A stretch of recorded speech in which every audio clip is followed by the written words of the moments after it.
का दारुल हुकूमत इस्लामाबाद अभी भी एज वी स्पीक लॉकडाउन में है। हम देख रहे हैं कि नेशनल असेंबली के अंदर इस हवाले से बहुत एक फायरी तबादला भी हुआ, तल्ख जुमलों का तबादला भी हुआ शेख रशीद साहब और वज़ीर दाखिला एहसन इकबाल साहब के दरमियान। On the other hand parallel to this आपके अकाउंटेबिलिटी कोर्ट्स हैं जिधर दोनों साहबजादे साबिक वज़ीर आज़म के हसन हुसैन उनको इश्तिहारी करार दे दिया गया है और इस मुल्क के वज़ीर ख़जाना एज वी स्पीक नाकाबिले उनके ज़मानत वारंट गिरफ्तारी भी इशू हो चुके हैं। मगर कहीं ना कहीं से अभी तक अनफॉर्चुनेटली जो इस्तीफ़े की बाज़गश्त थी पहले वो एकदम डल और डेड पड़ चुकी है। अब ये बात नहीं हो रही विच इन इट सेल्फ एक बहुत काबिल तशवीश बात है। हम बात करेंगे इसी हवाले से सियासत, तब्दीली, इस्टेब्लिशमेंट का किरदार जिसका पिछले हफ्ते 10 दिनों में हमने देखा है कि एक बार फिर ये जो तस्करा है फिर जो है वो ज़ोर पकड़ चुका है। अवामी मुस्लिम लीग के सरबराह हमारे साथ शेख रशीद साहब मौजूद हैं। शेख साहब अस्सलाम वालेकुम। वालेकुम अस्सलाम। एहसन इकबाल साहब और आपके दरमियान आज नेशनल असेंबली में तल्ख जुमलों का तबादला क्यों हुआ है कि व्हाट हैपेंड? देखें, मैं इनको ये बात समझाता था कि मत करो ये मस्ती, ये इन्होंने जानबूझ के शरारत की है। ये एग्री हो गए। मैं इस मुल्क में खाना जंगी नहीं चाहता था, वरना इस मुल्क में खाना जंगी शुरू हो जाती। मैंने कौमी असम्बली में इन सारे उलमा किराम को समझाया। मैंने कहा आप दीन के सतून हैं, आप नामूसे रसालत पर अगर आपकी कमिटमेंट है लोग आपको मारेंगे, आप क्यों ऐसा काम करते हैं। एक मैं मेंबर था जिसने मैंने दस्तखत नहीं किए हुए थे इस पे। मैंने इनको बड़ा समझाया। आज ये बात तय हो गई कि इसको आईनी और कानूनी शक्ल दे दी जाएगी। मैंने कहा बिल्कुल ठीक है, मैं इस पर कोई तबसरा नहीं करूंगा। जाहिद अहमद ने अपनी क्लैरिफिकेशन पेश की, गुड इनफ। उसने कहा कि मैं एमडी नहीं हूं, मैं लाहौरी नहीं हूं, गुड इनफ। और एहसन इकबाल कहता है कि हमें ये सफाई देने की क्या जरूरत है गली महल्ला डा के शेख रशीद के। मेरा ये मसला नहीं है, नबी की रिसालत का मसला है और हम आशिक़े रसूल हैं। मैंने कहा कि आप आज राजा ज़फ़रुल्लाह कमेटी की रिपोर्ट इस ऐवान में रखें कि किसने ये मस्ती की है। मेरा एक मुतालबा है और मैंने सेंसस के इलेक्शन में वोट डालने की शर्त यह रखी थी और मैंने पीटीआई को भी ऑन बोर्ड रखा था, शाह महमूद साहब को, कि अगर पहले 7B और 7C, B7 और C7 लाएंगे फिर उसके बाद कार्रवाई आगे चलेगी। उन्होंने हमारी बात मानी। हम गुनाहगार लोग हैं लेकिन हम आशिक़े रसूल हैं। अल्लाह ने हमें यह सादत दी है रोज़ा रसूल के अंदर कई मरतबा जाने की और काबे के आगे अंदर भी जाने की। और मैं उन मुसलमानों में से हूँ जिसने खाना काबा की छत पे अल्लाह ने मुझे नबी के सदके नमाज पढ़ने की, नफल पढ़ने की सॉरी तौफीक दी है। हमने इस मुल्क में बहुत भुगता भी है, देखा भी है। पहले मुहिबुल वतनी चैलेंज हो जाती थी, पेट्रियाटिज्म के सर्टिफिकेट बंटते थे। अगर आज आशिक़े रसूल होने के सर्टिफिकेट बांटे जा रहे हैं, ये तो सर आंखों पे रसूल पाक सल्लल्लाहु अलैहि वसल्लम की मोहब्बत, पूरी असेंबली इस पे कुर्बान, पूरा मुल्क इसके नाम पे। मगर सवाल यही है सर, आप जैसे जिम्मेदार लोग जिनकी तरफ लोग देखते भी हैं, उनको सुनते भी हैं और जिन्होंने अभी धरना भी दिया हुआ है वो भी आपको एक हाई स्टीम में रखते हैं। अगर आप ये पहल करें कि अगर गलती हुई तो उसको रिवर्स कर दिया गया उन शिकों को, तो कर दिया हमने, आज मान लिया उनकी अमेंडमेंट को। मुल्क की लेकिन जो उन्होंने बाद में देखें, हमने मान ली, हमने कभी कोई बात नहीं की। असेंबली हमारा फोरम है, किसी जगह तकरीर नहीं की। हमें पता है कि अगर मैं तकरीर करूंगा तो आग लग जाएगी। उनको जुमे के दिन का पिछले दफा वक्त दिया कि आप इसको एज इट इज चेंज कर दें, उन्होंने कर लिया। आज का मैंने उनको मोहलत दी कि आप इसे आईनी और कानूनी शक्ल दे दें, उन्होंने दे दी। बाद में एहसन इकबाल आके बुड़बुड़ करना शुरू हो गया, तो फिर मैं उसको जवाब क्यों ना देता। फिर मैंने अगर ये मुतालबा किया कि ये मिस्टेक किसने की, अच्छा भला मुल्क चलते चलते ये किस ताकत के बलबोते पे और किस कुव्वतों के बलबोते पर ये इन्होंने तरमीम लाए जिसको इन्होंने मिस्टेक का नाम दिया। आज इन्होंने ये बात मुकम्मल कर दी, B7 और B7C, तो मैंने कहा जी मेरा मसला ख़त्म हो गया। मेरे जुम्मे, मेरे कंधे पे बतौर मुसलमान जो रोल था वो मैंने अदा कर दिया। जो मजहबी जमातों का धरना खत्म करने के लिए इस्लामाबाद हाई कोर्ट ने भी आज अहकामात जारी किए हैं और उसके बाद आज जो असेंबली के अंदर भी ये आईनी कानूनी शक्ल इख्तियार कर गए, रिवर्सल हो गया इन शिकों का, तो आपको लग रहा है कि इंशाल्लाह ताला अब ये अब हालात जो हैं वो वापस नॉर्मलसी की तरफ आ जाएंगे, या आपको लग रहा है कि अभी बिकॉज अभी दोपहर तक तो यही कहा जा रहा था कि इनकार किया जा रहा था अहकामात मानने से, और फिर एहसन इकबाल साहब ने जरा सख्ती की भी बात की है बयानात की पिछले 24 घंटों में, तो डर यही था खाक में बदहन अल्लाह ना करे कहीं मॉडल टाउन जैसा एक सिचुएशन अब फिर पैदा हो जाए। देखिए ये तो गवर्नमेंट की जिम्मेदारी है, वो मैं इस पे कुछ नहीं कह सकता।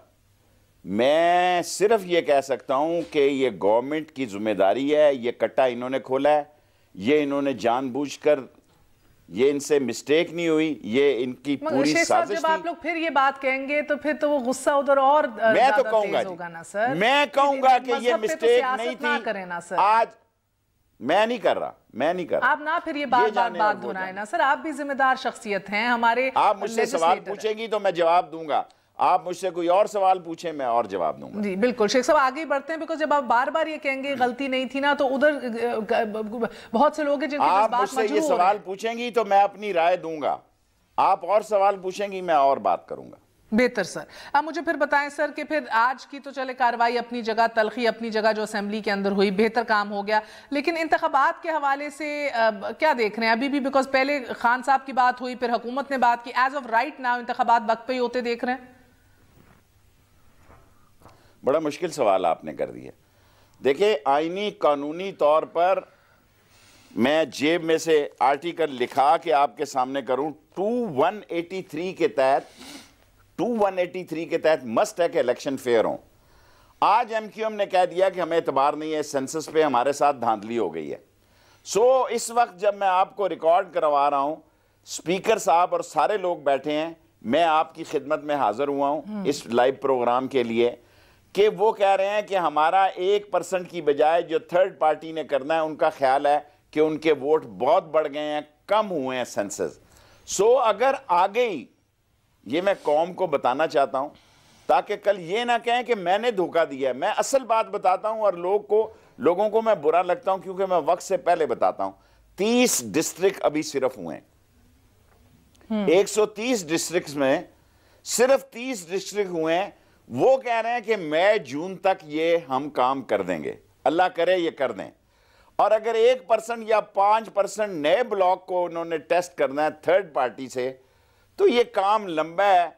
मैं इमरान खान का साथी हूं, मैं ये कहता हूं इलेक्शन वक्त से पहले अगर वो कहता है, अगर मसले का हल वो ये महसूस करता है, मैं उसके साथ खड़ा हूं, लेकिन कम से कम वक्त पर तो हो।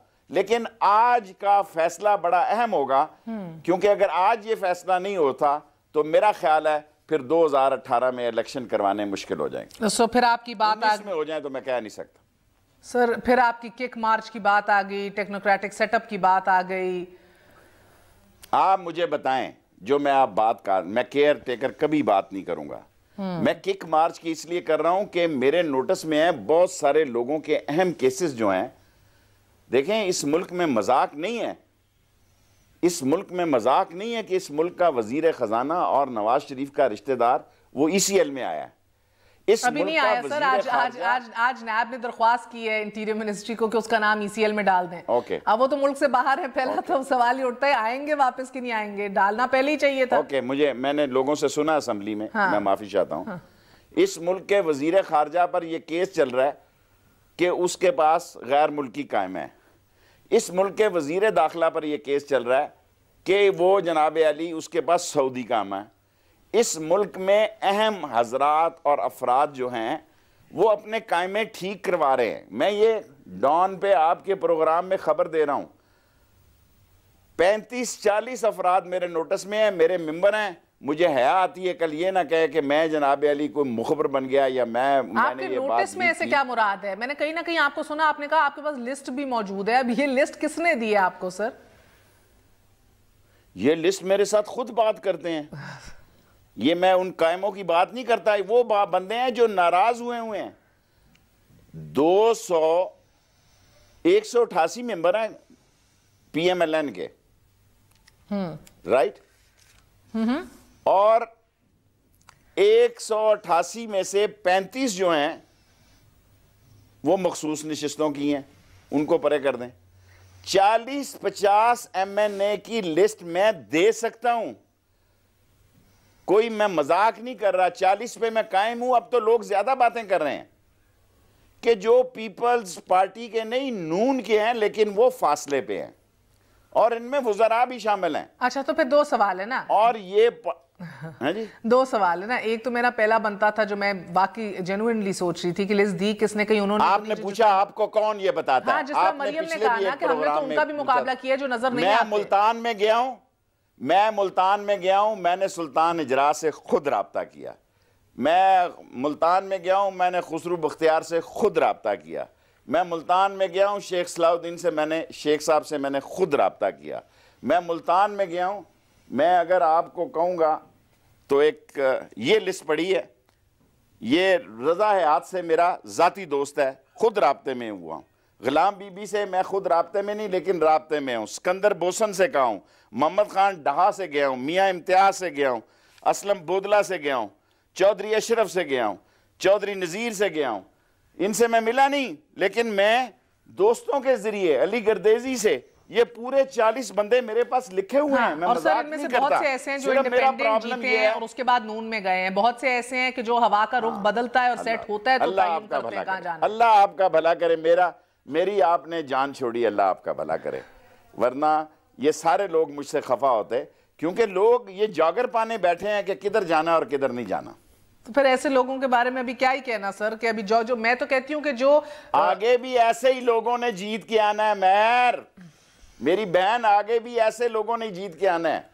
ये 40-42 काफ के लोग, जो मैंने तो आज ज़ैद अहमद को कहा, अल्लाह मेरे गुनाह को माफ करे, अंदर की बातें बाहर नहीं करनी चाहिए, कि अगली हुकूमत में भी इन्हीं लोगों ने होना है।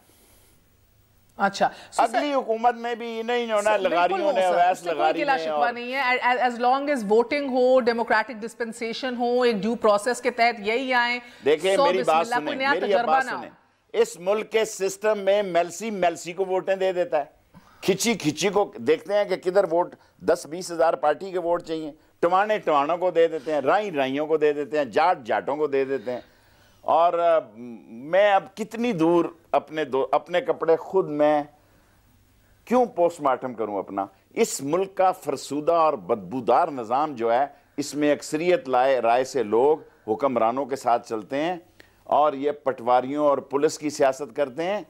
ये पटवारियों और तहसीलदारों के बगैर रह नहीं सकते, ये DSP और SPO के बगैर रह नहीं सकते। ये नहीं है कि शेख रशीद की तरह कि अगर 8 साल से अस्पताल बना नहीं बना, कुछ नहीं, कॉलेज नहीं बना, अल्लाह पे छोड़ दें। शेख रशीद एक्सप्रेस रुकी हुई है, रुकी रहे। ज़मीर के मुताबिक लोगों को कहा कि आपके ज़मीर को नहीं बेचेंगे, आपकी आवाज़ को नहीं बेचेंगे, आपकी आवाज़ बनेंगे, जान दे देंगे, पिंडी की आवाज़ को और ज़मीर को दबने नहीं देंगे। और लोग इस बात में हमारे साथ हैं।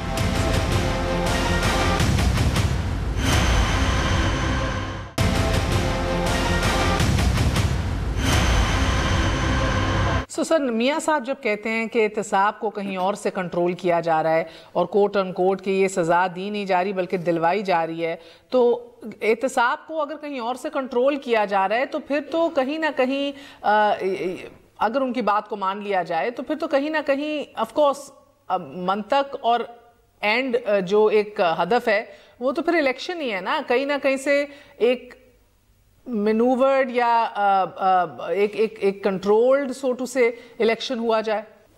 अगर आप नवाज शरीफ की दवागी हालत पर रहम खा लें तो मैं समझता हूं बेहतर होगा। ये जो ख्वाहिशों का मीनार था जो चकनाचूर हो गया, जो उन्होंने सोचा था कि मैं हूं, मैं नवाज शरीफ, शेख रशीद नहीं होगा असम्बली में, मैं हूंगा कहता है नवाज शरीफ, ये नहीं होगा। अल्लाह को तकब्बर और गुरूर पसंद नहीं है। पहले सुप्रीम कोर्ट में मेरा केस था जी, मैं मानता हूं 62-63F 62F पे निकला, बिल्कुल मैं तस्लीम करता हूं। सुप्रीम कोर्ट ने कहा आज भी कोई कागज ले आओ, आज भी कोई कागज ले आओ कि हसन और हुसैन बेनिफिशरी हैं, मरियम बेनिफिशरी नहीं है इन फ्लैट्स की। मैंने कल चैलेंज किया था, आज फिर चैलेंज करता हूं। कि ब्रिटिश वर्जन ने तस्दीक करके दे दिया कि हाँ, इन फ्लैटों की मालिक जो हैं वो मरियम है, और इसीलिए अब उन फ्लैटों को बेचने के लिए कम कीमत पे सेल पे बेचा जा रहा है। जिस तरह इन्होंने इत्तफाक फाउंड्री की ज़मीनें और जदादें अदालतों से निकला के और निकलवा के, पता नहीं इत्तफाक शुगर मिल किस तरह लगी इनकी कुरक होने के लिए। ये माल बनाने की मशीनें हैं, हम इनका बेवकूफ़ लोग सरमाया हैं, हम इनके मज़ारे हैं, इनके मुंह से जो गिरता है हम वो खाते हैं। इनकी औलादें जो हैं, मुझे ताहिरुल कादरी साहब ने कनाडा में कहा, और अभी मैं शायद इंशाल्लाह एक दिन के लिए मैनचेस्टर और ग्लासगो भी जाऊं। ताहिरुल कादरी साहब ने मुझे कहा, शेख रशीद, कुलसूम साहबा मुझे आके कहती थी, खुदा के लिए मेरे बेटों के लिए दुआ करें, अल्लाह इनको को अकल समझ बूझ दे दे। एक ही कहते वो दुआ करती थी, मेरी औलाद को कोई अकल दे दे। मैं कहा जी ऐसी अकल, ऐसी दुआ लगाई है कि 19 कंपनियों के मालिक हैं। हमारे बच्चों का शिनाख्ती कार्ड नहीं बनता 16 साल की उम्र में, और ये 800 करोड़ के फ्लैटों के मालिक बन जाते हैं। ये कहाँ से आए हैं पैसे? यहाँ तो सारे इन्होंने कर्जे देने हैं, सारा इनके कारखाने चले कोई नहीं है। तो ये बात 400 रुपया इनकम टैक्स देता रहा। Let me finish. कितने साल तक नवाज शरीफ ने इतने सरमाया पे इनकम टैक्स दिया जितना पीटीवी का कोई खाकरूप देता है 5000 रुपया? I challenge this. पीटीवी का खाकरूप भी 5000 रुपया इनकम टैक्स देता है, क्योंकि उसकी ड्यूटी आवर ज्यादा होते हैं, ड्राइवर भी ज्यादा देता है। उतना इस मुल्क का वजीर आजम टैक्स देता रहा कई साल तक, ओनली 5000 रुपीज। और फिर आप कहते हैं इंसाफ की हुकूमत है, बराबरी की बुनियाद पे हो रहा है, पीछे से कोई लिखा रहा है। उनको मसला यही है कि हुकूमत भी उन्हीं की है, वजीर आजम भी इनका है और नाहल है। इसी महीने के आखिरी हफ्ते में भी फरोग नसीम साहब को मिला हूं, अभी जस्ट उन्होंने मुझे कहा, मैंने सुप्रीम कोर्ट में अपील की है शेख साहब कि ये केस जल्दी लगाया जाए 203 का। ये नाहल वजीर आजम का पार्टी हेड बनना, ये केस उन्होंने कहा है कि मैं दरख्वास्त दे के आया हूं कि मैं अवेलेबल हूं 20 तारीख के बाद, और इसको सुना जाए। सर मैं ये बातें सही और पहली दफा पीपल्स पार्टी भी मेरे साथ खड़ी है। जी बिल्कुल, मैं पीपल्स पार्टी तो, बल्कि उनको पीपल्स पार्टी को भी लग रहा है कि कमी नजर नहीं आ रही इस्टेब्लिशमेंट के किरदार में। तो इस्टेब्लिशमेंट का किरदार, क्योंकि सर जब ये कहते हैं कि हमें हर तरफ से मायूसी हो रही है, आज सुप्रीम कोर्ट ने भी इनकी 3 रेफरेंसेस को नत्थी करने के हवाले से उसके खिलाफ फैसला दे दिया कि ऐसा नहीं होगा। सो हर फोरम पे, हर जगह के ऊपर मायूसी हो रही है। बड़ा अफसोस है इंसाफ के फैसलों को, इंसाफ के आप फैसलों को कह रही हैं कि उनको रसाई नहीं मिल रही। बड़ा अफसोस है। 3 डिफरेंट केसेस हैं, डिफरेंट विटनेसेस हैं। वो कह रहे हैं सर, और वो कह रहे हैं आपको नवाज शरीफ में बड़ी अहलियत दिखाई देने लगी है। तो एमकेएम ने जान डाली है ना। चोर, करप्ट, डिसऑनेस्ट, स्लगिश, एक्स्ट्रावागेंट, लुटेरा, बदमाशी, इकोनॉमिकल बदमाशी की इंतहा, मनी लॉन्ड्रिंग के खौफ से भागे हुए हैं फिनांस मिनिस्टर। 164 का बयान दे के भागा हुआ है फिनांस मिनिस्टर। आप कह रही हैं कि उनको उनकी सराही नहीं हो रही। बड़ा नहीं सर, मैं ये नहीं कह रही, मैं ये कह रही हूँ एस्टैब्लिशमेंट के किरदार के हवाले से बात कर रही हूँ। वो जब बार बार इशारा करते हैं कि फैसले कहीं और लिखे गए हैं, कहीं और से हो चुके हैं, कर रहा है वो बताए कौन कंट्रोल कर रहा है सर। तो आपको पता है कि जो नहीं नजर आते, जिनका तस्करा बार-बार मरियम बीबी करती हैं, कि प्राइम मिनिस्टर उसका अपना है। उसको उससे पूछें, फिर आप उससे इंटरव्यू करें, मुझसे तो ना करें। मेरे इंटरव्यू में तो मेरे से सवाल करें। आपको नहीं लगता कि जो अभी अगर उसको नवाज शरीफ को रात को देखें, अगर महर नवाज शरीफ को रात में एस्टेब्लिशमेंट नजर आ रही है, तो ये इंटरव्यू उसका करें आप कि कौन है एस्टेब्लिशमेंट वाला। सो पिछले दिनों एमकेएम और पीएसपी की जो ये सारी इंकशाफात सामने आए हैं, इस मौकफ में जान नहीं आई? कौन सा मौकफ? कि भाई एस्टेब्लिशमेंट सियासत में अभी भी मुतहर्रिक है, जोड़ तोड़ हो रही है। उन्होंने खुद कहा कि हम पाकिस्तान के लिए मुतहर्रिक हैं। इसमें उन्होंने कहा कि हम चाहते हैं कराची में अमन रहे, वो छुपे हैं। उन्होंने कहा कि इनकी ख्वाहिश पर हम चाहते हैं कि भाई अमन रहे, दोनों इकट्ठे रहें या साथ रहें। और ख़ुद नवाज शरीफ जो है वो डॉर्चेस्टर के नीचे गाड़ियां पसंद कर रहा था, जब उसके बाप मरहूम ने, अल्लाह उसको जन्नत नसीब करे, फ़ोन किया कि जनरल जिलानी ने कहा तुझे एक्साइज मिनिस्टर लगाना है, तू आ जा। सर वफाक में तो कहीं ऐसे ही अमन की और ऐसी क्लैरिटी की कोशिश तो नहीं की जा रही। आप मेरी बात सुन, आप सवाल कर सकती हैं, मेरा जवाब सुन ले पहले, फिर दूसरा सवाल करें। एक सवाल खत्म नहीं होता, आप दूसरा सवाल। Let me finish first question. ये जीएचक्यू के गेट नंबर 4 की पैदावार है, फौज की नर्सरी से पैदा हुआ। नवाज शरीफ जो है उसका जो सियासी बाबा आदम था जनरल जिलानी और जनरल ज़िया ने अपने बेटे के लिए दुआ नहीं की, इसके लिए दुआ की। डॉर्चेस्टर होटल के नीचे गाड़ियों के रंग पसंद कर रहा था, उसी वक्त फ्लाई किया तहरीके इस्तकलाल से इलेक्शन लड़ा, इतनी बुरी तरह जमानत जब्त हुई कि ग्वाल मंडी की हिस्ट्री में किसी की नहीं हुई। फिर फौजी शेख साहब फिर आप बुरा बनाएंगे मेरे प्यारे भाई, मेरा आपका सर आंखों पे आपका रिस्पेक्ट है शेख साहब, you know how much I respect you, मगर किसने इस मुल्क में आमिर के साथ काम नहीं किया? आपने नहीं किया, वजारतें नहीं ली, हर एक ने किया है ना आमिर के खिलाफ। लिसन, अब आपने सवाल किया है ना, अच्छी बात की ना आपने। मैं इंडिपेंडेंट मुंतखब होके गया, मैं किसी के टिकट पे नहीं गया, मैंने पूरे हल्के को इकट्ठा किया कि भाई इस तरह मैं आज़ाद इलेक्शन लड़ा हूं, आप क्या कहते हैं? उन्होंने कहा आप गवर्नमेंट को ज्वाइन करें। सारा हल्का इकट्ठा किया, सब लोगों ने मुशर्रफ के साथ जाने पे माजरत की, मैंने नहीं की क्योंकि मैंने 55-56 दोनों को इकट्ठा किया। उन्होंने कहा जी आप वजीर बने, छोड़े पड़े, तकरीरें बहुत सुन ली हैं आपने, बहुत सुन ली हैं आपने, टीवी टॉक शो आपके, और मैं को गर्दन झुका के नहीं वहां गया, माफ करना, मैं इंडिपेंडेंट लड़के गया। वो लोग जवाब दें जो और पार्टियों से लड़के गए। मैं पीपल्स पार्टी के टिकट पर या नून लीग के टिकट पर नहीं लड़ा था, माफ करना, मैं पीपल्स पार्टी और नून लीग को हरा के गया था और पूरे इलाके की राय से गया था, इसलिए मैं शर्मिंदा नहीं हूं। मैंने बिल्कुल भी नहीं कहा आपको शर्मिंदा होना चाहिए, हर कोई अपने अपने ज़मीर के मुताबिक फैसले करता है, मगर जमहूरियत पसंदी इधर एक पॉपुलर नारा। आपको सिर्फ नवाज शरीफ जमहूरियत पसंद चोर और डाकू नजर आता है? है सर, मैंने कब कहा है कि वो जमहूरियत पसंद है? वो तो जनेजों से लेके आज तक गिलानी, वो कह रहा है कि मेरे साथ एस्टेब्लिशमेंट नहीं सर, ये मेरा काम है सवाल उठाना, मेरा काम है सवाल उठाना, नॉट टू इंडोर्स एनीबडी। मैं ना उनको इंडोर्स कर रही हूँ ना ऑपोजिशन को इंडोर्स कर रही हूँ, but I will raise question sir. तो जुनेजो से लेके गिलानी तक जो नवाज शरीफ साहब का किरदार रहा है वज़ीर आज़म को घर भेजने का और उसके बाद अपनी शेरवानी बनाने का, सर हम बड़े क्लियर हैं उसके बारे में, तारीख बड़ी क्लियर है, मौरख बड़ा क्लियर है, उसके ऊपर बहस नहीं हो रही। बहस आज उन इदारों के हवाले से हो रही है जिनके ऊपर सवाल उठा दिया गया है आज। मगर मैं उन इदारों का ना वकील हूँ, ना उन इदारों का केस लड़ रहा हूँ, और ना उन इदारों को आना चाहिए। आइन और कानून और जमहूरियत और अदलिया और इंसाफ के तहत फैसले होने चाहिए। अगर वो अदारे आएँ और जमहूरियत को पामाल करें, फिर आप ये सवाल करें। वो अदारे घर में भी बैठे तो चैन नहीं है। वो अदारे अगर अदालत फैसला करे, 5 जजेस फैसला करें, आप उनको गालियां दें, आप डेमोक्रेट हैं जी? इसलिए कि आपको खाइन कहा, इसलिए आपको झूठा कहा, इसलिए आपको कहा माथे पे हाथ मार के जजों ने कोई एक कागज तो ले आओ, एक कतरी खत ले आए। पिछली दफा भी कतरी खत था जब आप हेलीकॉप्टर केस में थे, उस वक्त भी इसका बड़ा भाई था। एक कतरी खत ले आया वाले शेख मुबारक का खत ले आया, यानी चिट्ठी सजनों के नाम। हमें चिट्ठियों पे ही रखा हुआ है, चिट्ठी मेरी क्या कबूतरा लेके जावी वे कबूतरा। सो हमें तो आपने इस काम के लिए रखा है।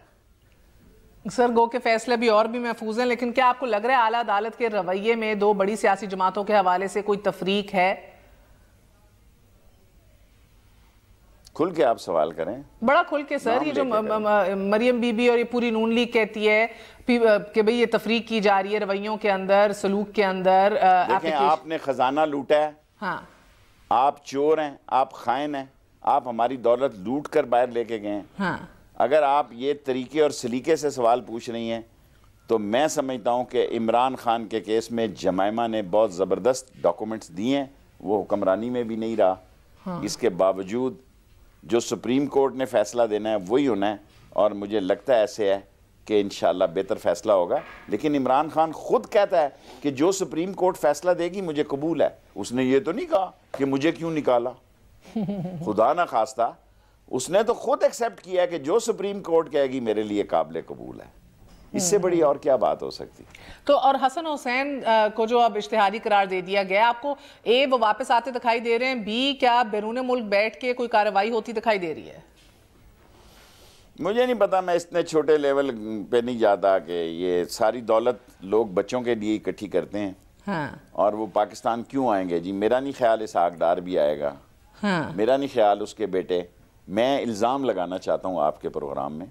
अच्छा। मुझे चाइनीज़ ने कहा, और टॉप चाइनीज़ ने कहा कि शेख रशीद, हमें जो ठेका पाकिस्तान में मिलता था इसकी जेन्युइन अप्रूवल हम दुबई से लेते थे, फिनांस मिनिस्टर के बेटों से, क्योंकि तीनों कंपनियां चाइनीज़ होती थी तीनों जो पार्टिसिपेट करती थी वो चाइनीज कंपनियां होती थी, हम आगे टेंडर करते थे, हम दुबई में इनको इनकी कमीशन देते थे। हाँ। इसलिए मैंने चाइनीज गवर्नमेंट को, जिम्मेदारों को कहा कि एक आधा केस इनका पकड़कर, जहां आपने 440 वजीरों को गोली मारी है, 10 लाख को रिवॉर्ड किया है, पाकिस्तान के भी 2-3 केसेस में गोली मार के उनकी टीवी कवरेज जो है वो भेजें, ताकि हम लोगों को बताएं कि ये वो सड़कें और ये वो पुल थे, ये वो चौक थे, ये वो धुएं के काले प्लांट थे, कोयले के रिजेक्टेड, जो सारी दुनिया ने कर दी, जिसमें इतनी कमीशन खाई गई इन चाइनीज ने पाकिस्तानियों की, फला लोगों से मिलके इनको हमने गोली मार दी है। मैंने कहा मैं आपका मशकूर हूंगा। ये मैंने चाइनीज को।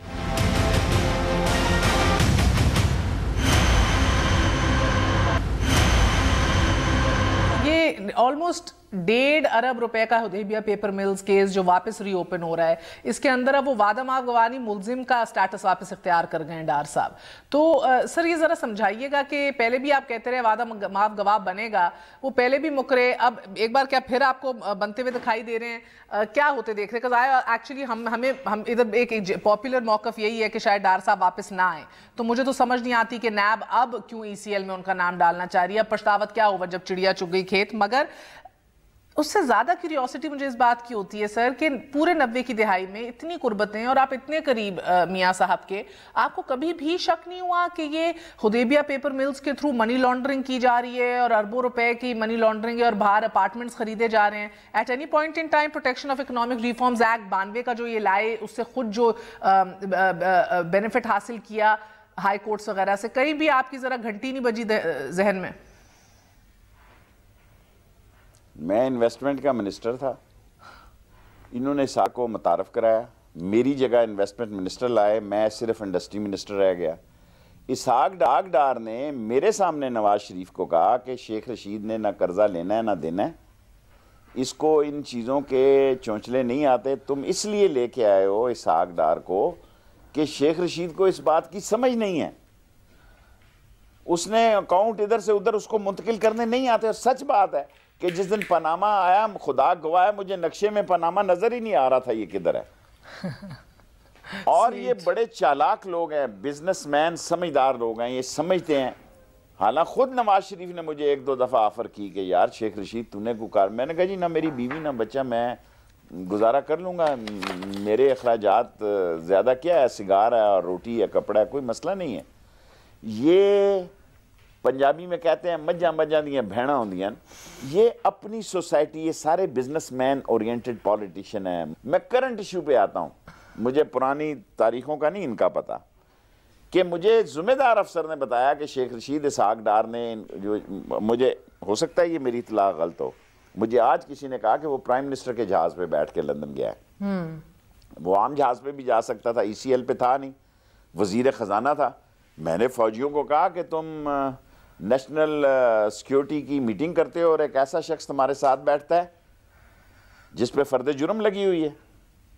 मैंने बहुत जिम्मेदार लोगों से कहा कि भाई आपको अपनी यूनिफॉर्म का ख्याल करना चाहिए, एक बंदे पे फर्द जुर्म लग गई है, वो आपके साथ नेशनल सिक्योरिटी की मीटिंग में बैठा हुआ है, और आप यकीन जाने मुझे आज दोपहर को एक बंदे ने कहा कि शेख रशीद, उसने नवाज शरीफ को कहा कि मेरी हड्डियों में इतना सांस नहीं है कि मैं 164 के बयान की पाकिस्तान में रह के उसे कहूँ कि ये दस्तखत मेरे नहीं है।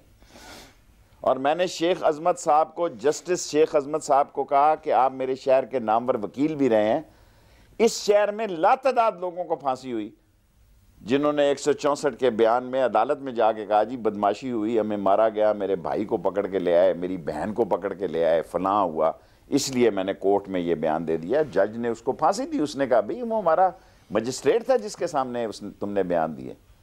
आप काश इसका बयान कौम के सामने रखें आज। सर हम तो रख गए, मगर मैंने आपसे और प्रोटेस्ट रजिस्टर कराना है सर, मैं प्रोटेस्ट रजिस्टर कराना है। आपने बीवियों के मत्थे लगा दी सारी करप्शन, बीवी वाले घर वाले करप्शन करते हैं, उन्हीं को जरूरत होती है जिसने घर बसाया हो। ये तो मुझे मंतक नहीं समझ आई, मगर बहरहाल क्योंकि आपने कहा कि भाई मुझे, हाँ अभी आपने कहा ना बीवी है ना बच्चे, मुझे मैंने कहा मेरा खर्चा तब हो, मेरी बीवी हो, मेरे बच्चे हो। अच्छा, मगर आपके सर अभी सिटिंग वजीर आजम को आपसे बड़े गिले शिकवे हैं सर। मैंने उनका इंटरव्यू किया, जरा सुनिएगा उन्होंने आपके हवाले से, खर्चों के हवाले से, के हवाले से उन्होंने क्या कहा, मुलाहिजा कीजिए। शेख रशीद साहब मुझे जानते हैं और मैं उनको जानता हूँ, और ये उनकी बदकिस्मती है। मुझ पे वो शख्स इल्ज़ाम लगाए जिसके अपने हाथ साफ हो, वो शख्स इल्ज़ाम लगाए जो ये कह सके कि जब मैं सियासत में आया था मेरे असासे ज्यादा थे और आज कम है।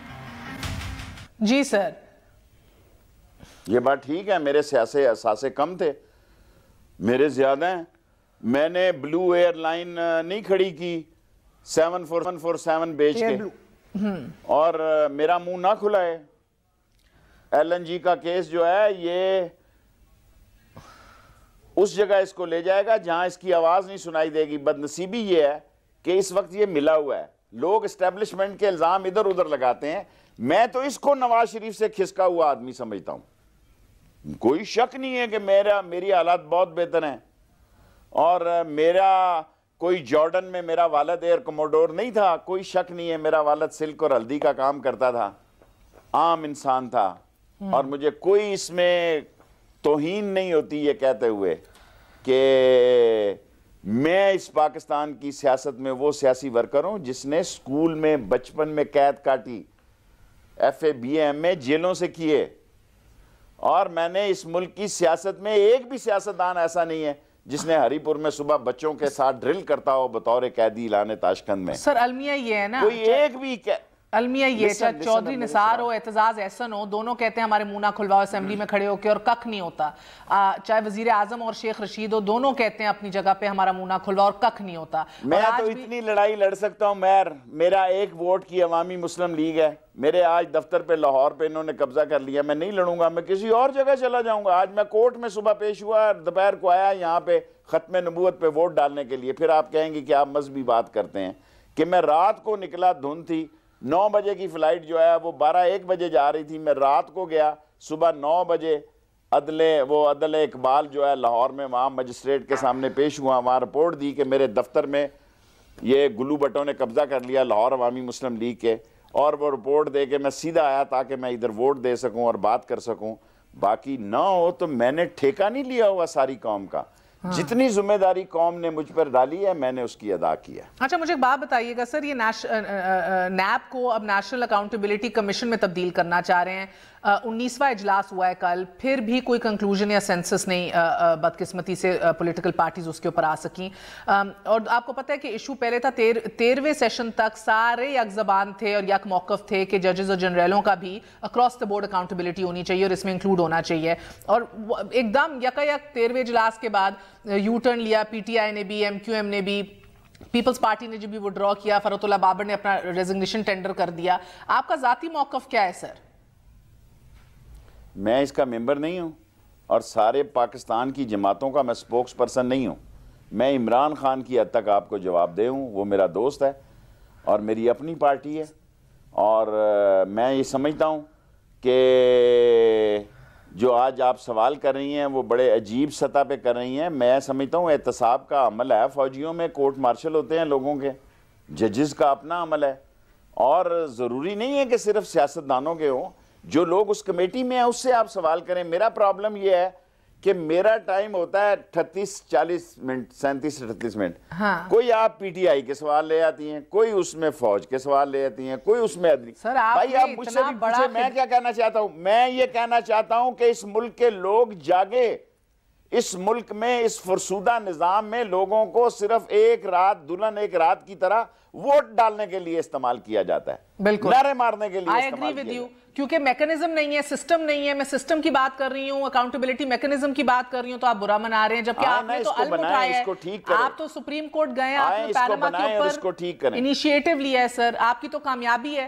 मैंने पैनामा पे भी लिया है, मैंने हुदैबिया पेपर पे भी लिया है, तो जजेस जनरलों पे क्यों पर कतरा रहे हैं? मैं LNG पे भी लूंगा, और मैंने जिंदगी में पहला केस लड़ा है हुदैबिया का और पहला केस लड़ा है पनामा का, दोनों जीते हैं। इंशाल्लाह 2 और 3 भी जीतूंगा, इंशाल्लाह ताला जीतूंगा, और ये सुप्रीम कोर्ट से मुस्तरद होगा। इसी महीने के आखिर तक ये केस लड़ जाएगा। अच्छा सर, आप देख रहे हैं मिली मुस्लिम लीग और तहरीक लब्बैक ने भी जमात इस्लामी को पीछे छोड़ दिया है, तो क्या आप इसके पीछे क्या मुहर्रकात देख रहे हैं? दूसरी पार्टियों का जवाब नहीं दे सकता आपको, सॉरी, नो कमेंट्स। मैंने दूसरी पार्टियों के जवाब देने का ठेका नहीं लिया आपको। सियासत पे नजर तो रखते हैं ना, आज तो लग रहा है आपका मूड सियासत पे मेरी बात करें ना, आप मुझसे ऐसी पार्टियों की बात करें जो मेरे लिए 100 मसले पैदा हो सकते हैं। आप मुझसे सियासी पार्टियों की बात करें, पीपल्स पार्टी करें, मुस्लिम लीग नून की करें, पीटीआई की करें, मजहबी जमातों को सियासी जमातें सारे नहीं समझते। जहान का दर्द मेरे ही दिल में। ये फैसला हाई कोर्ट ने करना है कि मिली पार्टी ने रजिस्टर्ड होना है या नहीं होना। लब्बैक ने 2 जगह इलेक्शन लड़ा है। तो जमात इस्लामी की डाउनफॉल की वजह क्या है सर? फिर आप मुझसे लोगों के ही सवाल पूछ रही हैं। मैंने कोई ठेका लिया जमात इस्लामी का? सर आप किसका ठेका लिया मुझे बताएं? सिर्फ खान साहब और नवाज शरीफ साहब का लिया है?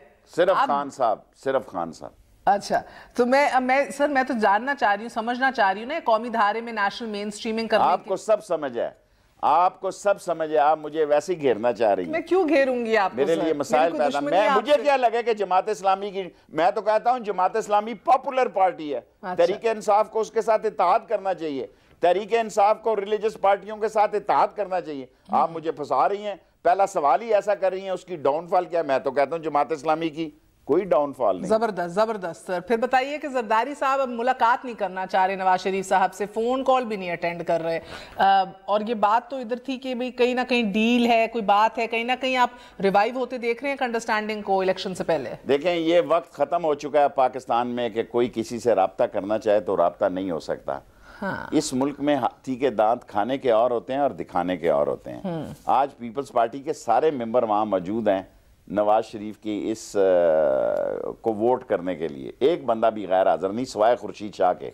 हाँ। सारे पार्टी लीडर गायब हैं। हाँ। ना फजलुर रहमान मौजूद है, ना खुर्शीद शाह मौजूद है, ना और लोग मौजूद हैं, ना मेरा भाई दोस्त परवेज इलाही मौजूद है। सारी पार्टियों के लीडर मौजूद नहीं है और उनकी पीपल्स पार्टी की पूरी मखलूक मौजूद है वोट डालने के लिए। और बड़ा इतना यानी नून वाले इकट्ठे नहीं कर सके जितना जोर लगा के उन्होंने इकट्ठे किया आज के दिन के लिए। तो सर दाल में कुछ काला तो होता है ना। ओके, अब बिकॉज मेरा वक्त खत्म हो गया है सर, तो आपने 2 बड़े बहुत भारी सवाल हैं, बड़े मायने खेज हैं और बड़े इंपॉर्टेंट हैं, इनका जवाब मुझे दें। कराची आप किसका होते देख रहे हैं 2018 में, और मुस्लिम लीग नून की अगली क़यादत आप किसके हाथ में देख रहे हैं? मुस्लिम लीग नून को खाकान अब्बासी लीड कर सकता है। दस्ती आपको मैं फारग कर दूं ना, ताकि आप ये समझें। और जिसको MQM का महाजर वोट देगा वो कराची की अगली पार्टी होगी। और ये फैसला महाजर बड़ी जीनियस लोग हैं, बड़े मुहिब वतन लोग हैं, बड़े पढ़े लिखे लोग हैं, पाकिस्तान के सबसे ज़्यादा पढ़े लिखे वोट हैं लोग हैं।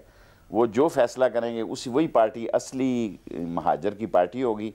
और मैं नून लीग को खाकान अब्बासी को लीड करता हुआ देख रहा हूँ। नवाज शरीफ का नाम, ख़ानदान का नाम, उसकी सियासत का नाम झाड़ू फिर जाएगा और पाकिस्तान की सियासत से इंशाअल्लाह ये ख़त्म हो जाएगा नबी के सदक़े।